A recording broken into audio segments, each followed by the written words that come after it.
Today, me and Tuck are going to share with you 10 crops you can plant in March. You gotta get these growing. Let's go!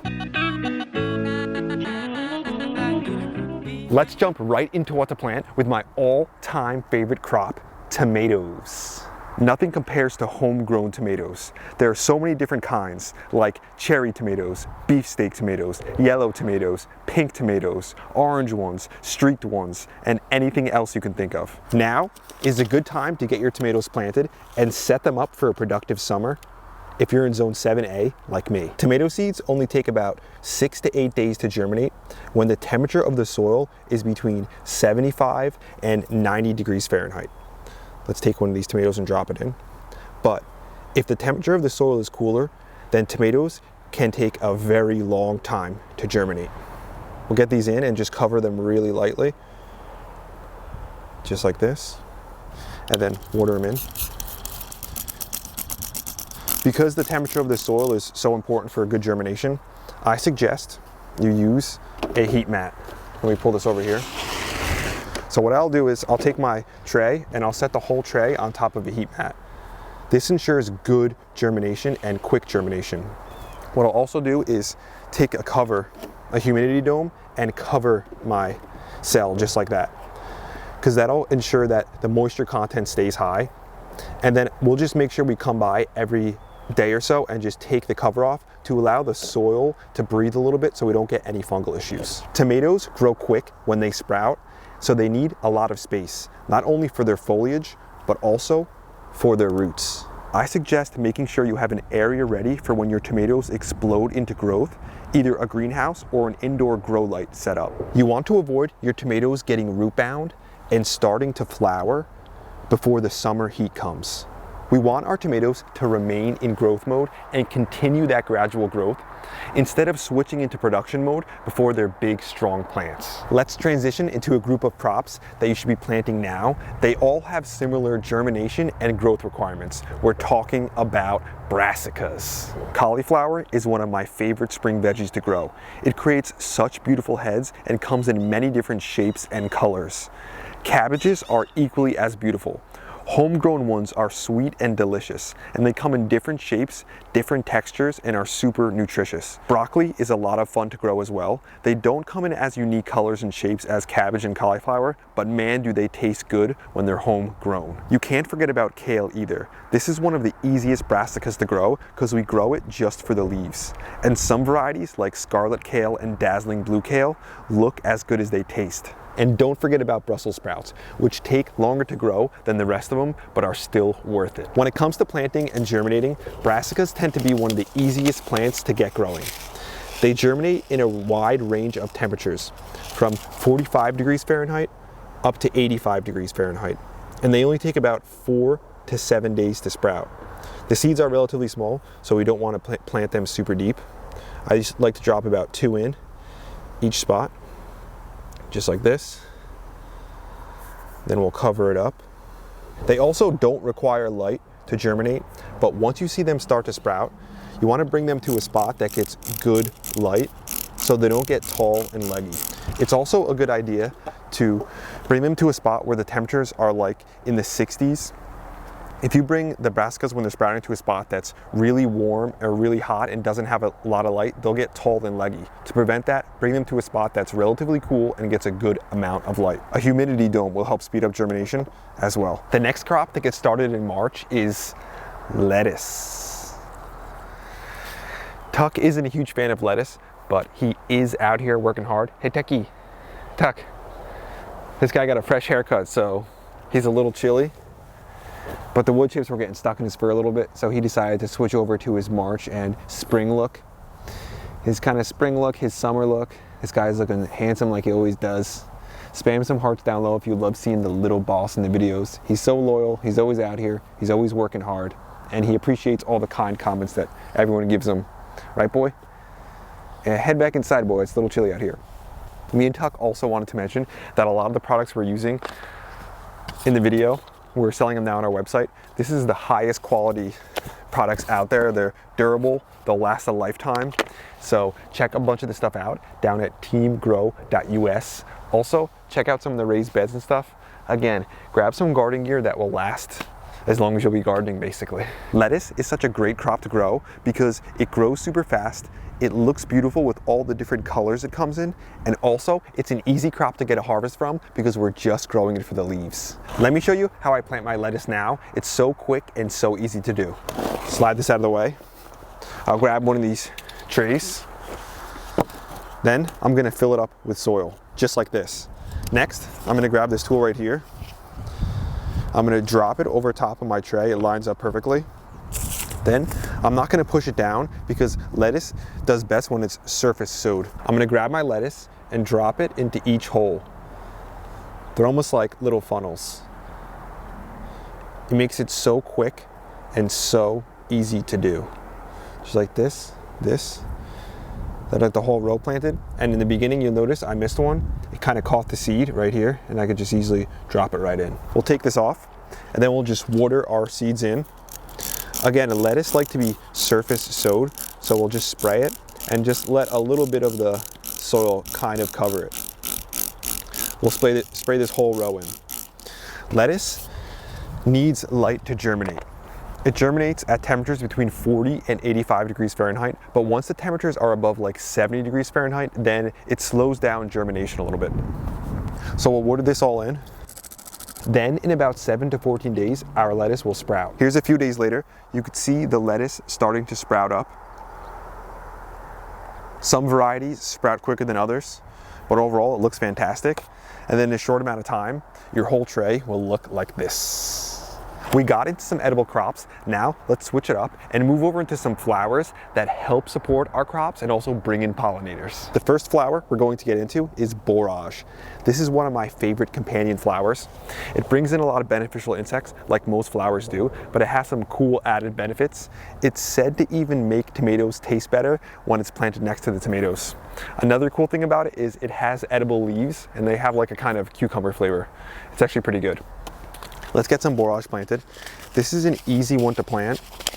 It likes germinating in the temperatures of the soil from about 60 to 70 degrees Fahrenheit. At that temperature, it usually takes about 7 to 14 days to sprout. Let's get the soil indented to get some borage in. We don't want to plant this one super deep. We'll grab some of these seeds. We'll just drop it in like this, here and here. Push it into the soil a little bit and then cover them up just like that. And borage needs light, so we don't want to plant them super deep. And after we get this planted and watered in, we want to make sure we put it underneath a grow light or like in a greenhouse, somewhere that is going to get light. After about a week or so, your borage will look like this, and you could add it to your garden. One of the best companion flowers out there. The next flower you want to get planted in March are marigolds. Marigolds not only come in an array of different beautiful colors, but they're also a great companion plant in the garden. They repel nematodes and they have a strong odor which confuses pests and kind of masks your prized veggies. Marigolds like a relatively warm soil to germinate. They have these small seeds too, so we don't want to plant them deep.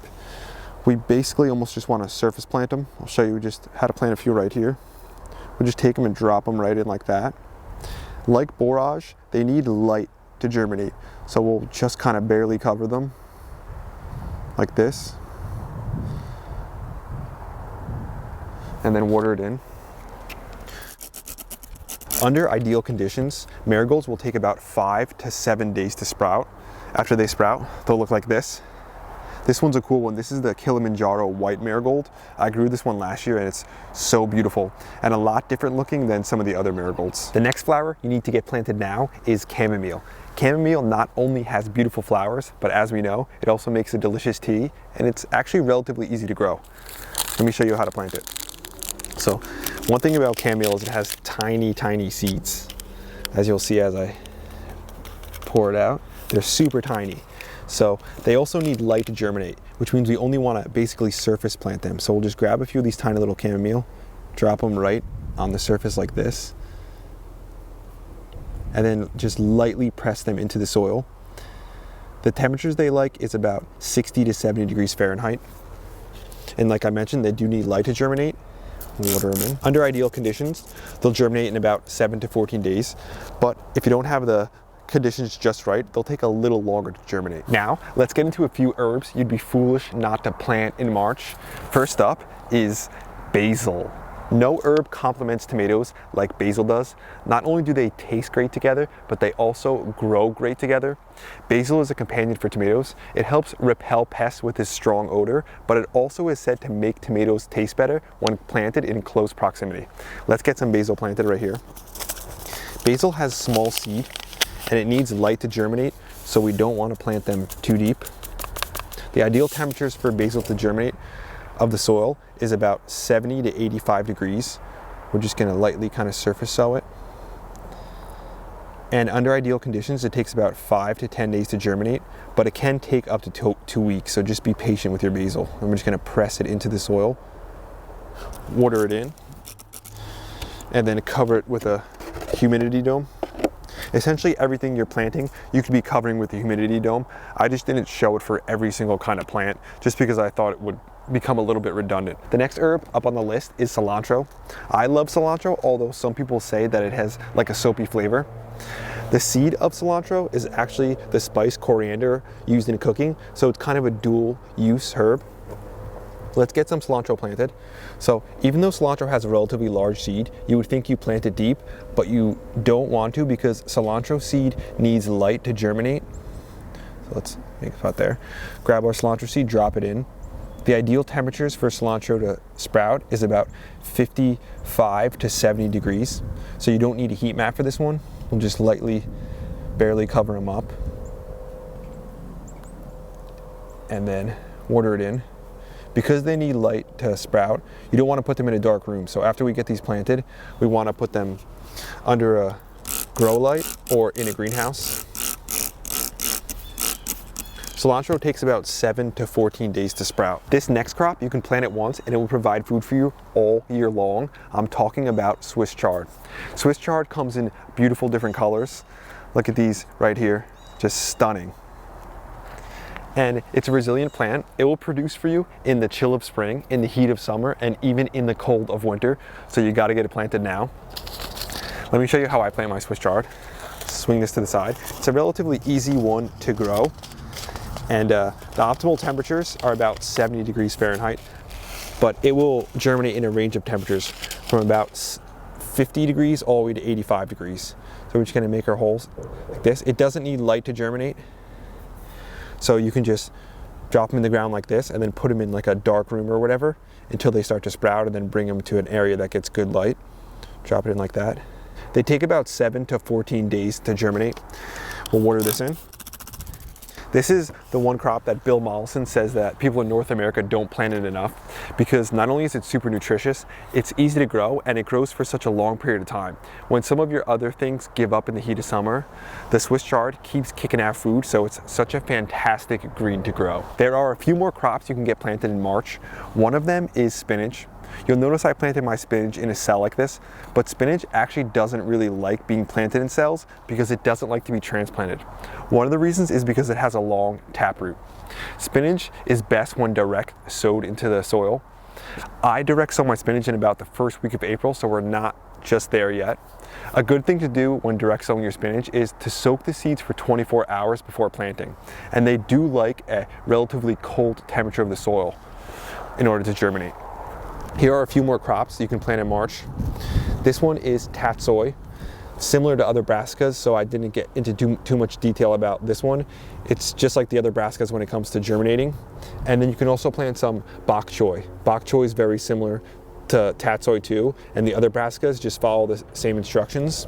And then this one right here is arugula, another brassica. This is similar to the other brassicas too, which just has seeds that are a little smaller, so you don't want to plant them very deep. These are a number of additional things you can get planted in March. And a lot of my planting gets done in early April too, because in the past, my last expected frost date was April 20th. That got backed up now to April 30th. So as time's gone on a little bit, we've had some later frosts. So you want to make sure to keep an eye on that and keep your own journal so you can kind of change your planting and sowing dates to make sure you get your plants out at the ideal time, rather than having your plants just sit and wait for the weather to warm up, and in that process, potentially getting root bound. So it's always better to plant a little later rather than too early. That's today's video, growers. Thanks for watching. I hope you enjoyed it. I hope you got something out of it. Tuck's back out here. It warmed up a little bit as the sun came out. So he's watching over the garden, working hard. This guy never quits. That's why he's a leader. That's why we love this guy so much. Don't forget to spam some hearts down low for the little boss. Even though it's March, you still have time to plant some other things like peppers and eggplants. I mentioned those in a previous video, so I didn't want to mention the same ones again. But around here, I don't start planting out some of my frost sensitive plants till like the second week of May. I've even started my tomatoes in the first week of April, and they've done fantastic. It gave them about 6 weeks to grow. So if you're a new gardener, I always suggest planting a little later rather than too early, because you can just create a host of problems like I kind of just mentioned. Me and Tuck wanted to send a thank you to one of our new channel members, Connie Barbe. Thanks for being a part of Team Grow. Thanks for having your hand in everything we're doing out here.